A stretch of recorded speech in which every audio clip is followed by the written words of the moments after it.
एक लैपटॉप खरीदते वक्त कितनी रैम होना इम्पॉर्टेंट है और या फिर हमें रैम को टोटली कंसीडर नहीं करना चाहिए, ये बात मैं इस वीडियो में आपको बताने वाला हूँ। इन केस अगर आप रैम वगैरह अपग्रेड करने की भी सोच रहे हो आपके लैपटॉप के लिए, तो ये वीडियो काफ़ी हेल्पफुल रहने वाली है। Hello guys, I am Vishal from Techzonical. अब शुरू करते हैं।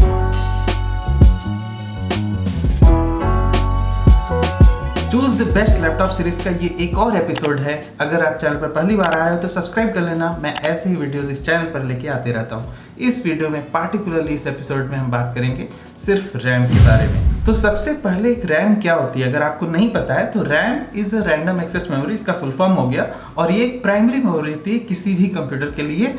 जब आप कोई भी एप्लीकेशन रन करते हो तो रैम में ही वो बेसिकली लोड होता है ताकि वो प्रोसेसर्स को इंस्टेंटली इंस्ट्रक्शंस भेज सके। आपको एक बात और मैं बताना चाहूँगा, जो सबसे फास्ट मेमोरी होती है ना, वो प्रोसेसर की कैश मेमोरी होती है। उसकी स्पीड सबसे ज़्यादा फास्ट होती है, that is equal to almost processor की क्लॉक स्पीड। अब आपको जानना है कैश वगैरह के बारे में तो जाकर आप पुराना वीडियो मेरा चेक कर सकते हो प्रोसेसर कैश के ऊपर। लेकिन अब कैश मेमोरी को ही अगर हम इस्तेमाल करने लगे, उसका कंजम्पशन बड़ा कर दें, तो बहुत ही प्रोसेसर जो है ना एक्सपेंसिव हो जाएंगे। अब इसी चीज़ को अवॉइड करने के लिए हमें रैम लगानी पड़ती है ताकि जो हमारा ऐप है वो एक फास्ट मेमोरी पर लोड हो, ना कि SSD या नॉर्मल हार्ड ड्राइव पे जहाँ पे वो बहुत ही स्लो हो जाएगा। इसीलिए रैम को लगाया जाता है और इसमें सारे एप्लीकेशन स्टोर हो जाएंगे। तो रैंडमली एक्सेस करना प्रोसेसर के साथ एक कम्युनिकेशन बिल्ड करने में ये काफ़ी अच्छा रहने वाला है। अब जब रैम की बात हो रही है, मान लो आपको एक रैम खरीदनी है जो कुछ ऐसी दिखती है। अब इस रैम का एक टाइप होता है, ये फॉर एग्जांपल DDR4 टाइप की रैम है। काफ़ी सालों पहले DDR2 टाइप की रैम हुआ करती थी जो ऑलमोस्ट काफ़ी लो मेगाहर्ट्ज की फ्रीक्वेंसी वाली होती है, उसके बारे में बताने वाला हूँ। लेकिन अभी जो रिसेंट है ना, सबसे DDR4 वाली रैम वगैरह चल रही है। अब DDR4 DDR3 ये सब क्या होता है, ये है रैम का स्लॉट मैकेनिज्म। जो आप यहाँ देख रहे हो ना, इस रैम में गौर करना है, यहाँ पर एक स्लॉट बना हुआ है, राइट। तो ये जैसे मदरबोर्ड में जाके लैपटॉप के फिट होगा, उसकी वजह से ये डिपेंड होगा। अब यहाँ पर ये जितनी भी पिंस चल रही है ना, इसी से डिसाइड होता है कि रैम कौन सी है, DDR4 DDR3 या फिर अभी जो रिसेंटली लॉन्च्ड मॉडल्स हैं वो DDR5 वगैरह आ चुके हैं डेस्कटॉप के लिए। तो अब सेकंड फैक्टर यही आता है कि उसकी जो रैम की स्पीड है ना, वो कैसे डिसाइड होती है।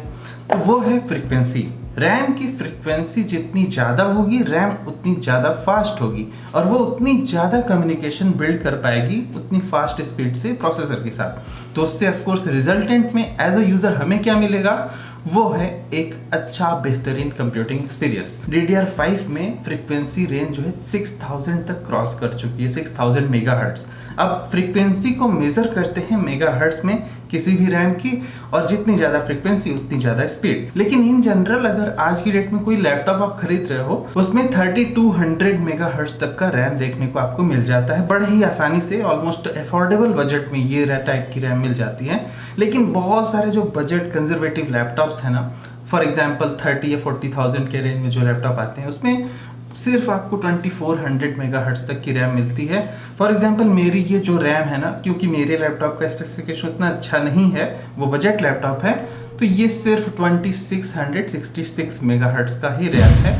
तो इनकेस अगर आप अपने लैपटॉप के लिए रैम खरीदने भी जा रहे हो, जैसे मैंने अलग से खरीदा है, तो आपको सबसे पहली चीज़ तो ये ध्यान में बात रखनी चाहिए कि आप DDR3 खरीद रहे हो या 4 खरीद रहे हो। सबसे पहले आप जाकर ये चेक करो वेबसाइट वगैरह पे मैन्युफैक्चरर के कि आपके लैपटॉप में कितना सपोर्ट है, DDR3 मिला है या DDR4 मिला है।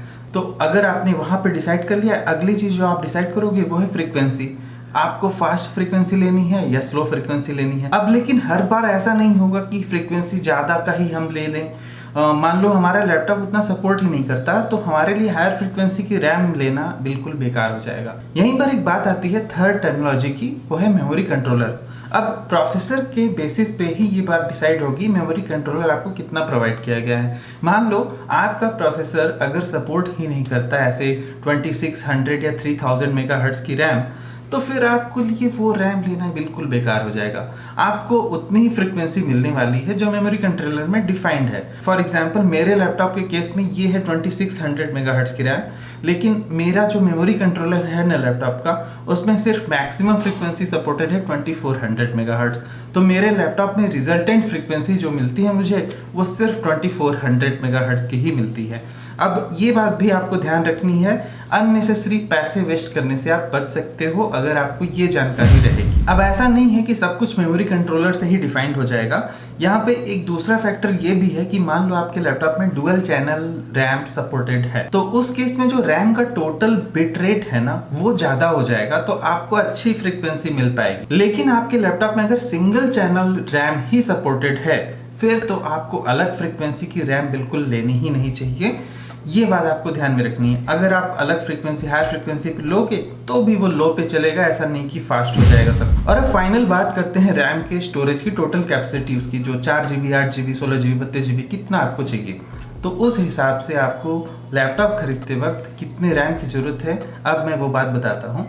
मान लो आपको, मैं एक सिनेरियो देता हूँ, ऑफिस वर्क वगैरह करना है, जस्ट आपको वेब कॉन्फ्रेंसिंग करनी है, उस केस में 4GB इज़ इनफ। उसमें आप ये मान के चलो ना, नॉर्मल चीज़ें सब कुछ कर पाओगे। 4GB रैम में आप MS ऑफिस वगैरह चला लोगे, थोड़े बहुत वेब ब्राउजिंग कर लोगे, गूगल क्रोम में ऑलमोस्ट आप 10 टैब्स तक इस्तेमाल कर सकते हो, इतना कैपेसिटी हो जाएगा। 4GB में हो जाता है ये सब कुछ।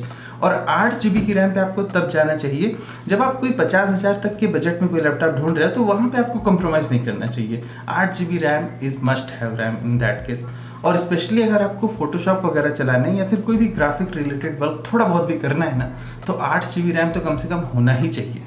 और इनकेस अगर आपको वीडियो एडिटिंग करनी है तब तो 16GB कंपलसरी है।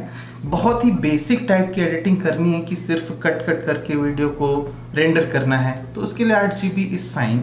लेकिन इनकेस अगर आपने बहुत सारे टेक्स्ट एलिमेंट डाले हैं, बहुत सारा मोशन ग्राफिक वगैरह ऐड करना है आपको वीडियोस में, तब रेंडरिंग के टाइम पे ना रैम बहुत ही ज़्यादा कंज्यूम होने लगती है। ऑफ कोर्स इसमें मेरे डेस्कटॉप में 16GB तक का रैम है, लेकिन जब मैं वीडियो रेंडर करता हूँ तो ऑलमोस्ट 80% तक की रैम कंजम्पशन हो जाती है। आपने गौर भी किया होगा कि सारे लैपटॉप के ब्रांड एक जेनेरिक ये 8GB का ही रैम लेके चलते हैं, तो इसका रीज़न यही है कि उतना रैम ऑलमोस्ट सफिशिएंट होता है और आप बाद में अपग्रेड कर सकते हो। जितने भी टिप्स मैंने बताए हैं उसके बेसिस पे आप बाद में अपग्रेड कर लेना अगर आपको अपग्रेड जरूरी है। और इनकेस अगर आप ये पूछो कि 32GB का रैम आपको कब लेना चाहिए, तो उसका एक बहुत ही क्लियर आंसर है। मान लो आपको आफ्टर इफेक्ट्स चलाना है या फिर 3D मॉडलिंग वगैरह करनी, बहुत ही इंटेंसिवली प्रो टास्क जिसको बोलते हैं ना, कि हमें अभी वीडियो रेंडर करते करते ही हमें फोटोशॉप और ग्राफिक डिज़ाइन या फिर इलस्ट्रेटर सब कुछ खोल के रखना है एक साथ। इधर आफ्टर इफेक्ट में भी मुझे मोशन ग्राफिक्स, टेक्स्ट एलिमेंट्स बनाने हैं, फिर वीडियो भी रेंडर करना है, इतना सब कुछ साथ में करना है, तो फिर 32GB की रैम आपको लेना ही चाहिए। चाहे आप लैपटॉप में लो, वही चीज़ आपको डेस्कटॉप के लिए भी एप्लीकेबल हो जाएगी। बाकी उम्मीद करता हूँ कि जितने भी टिप्स मैंने बताए हैं और जो भी आपको टर्मिनोलॉजीज मैंने समझाने की कोशिश की है, आपके लिए काफ़ी हेल्पफुल रहा होगा। वीडियो पसंद आए तो लाइक करो, डिसलाइक करो, but do let me know in the comment section क्यों नहीं पसंद आई। साथ में चैनल को सब्सक्राइब कर लेना। ऐसे ही और भी इंटरेस्टिंग टिकटॉक वीडियोस देखने के लिए मिलते हैं अगले वीडियो में कुछ और बेहतर टॉपिक के साथ। तब तक good bye, thank you for watching, will see you again there.